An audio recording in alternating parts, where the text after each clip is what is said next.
Hey guys, welcome back to Digital Digest. Today we're talking about the highly anticipated Techno Phantom X2 Pro. This smartphone has been making waves in the tech world, and we're here to give you all the details.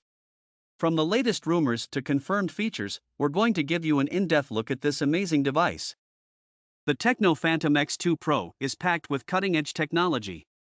It boasts a 6.9-inch AMOLED display with a resolution of 3200 by 1440, making it one of the largest displays in the market.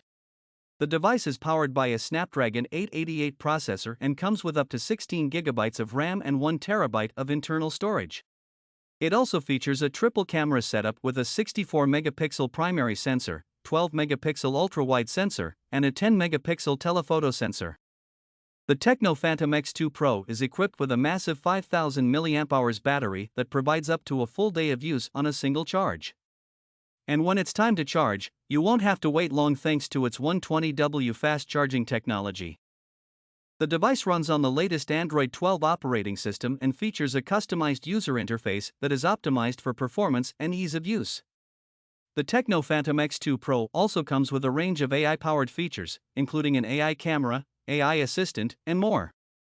There have been a lot of rumors surrounding the Techno Phantom X2 Pro, including the possibility of an in-display fingerprint sensor, water and dust resistance, and more. While we can't confirm these rumors at this time, we're excited to see what Techno has in store for us with this device. That's it for our look at the Techno Phantom X2 Pro. We hope you found this video informative and enjoyable. If you liked this video, please give it a thumbs up and don't forget to subscribe to our channel for more tech news and reviews. And as always, let us know in the comments what you think about the Techno Phantom X2 Pro. Thank you for watching. And see you in the next one.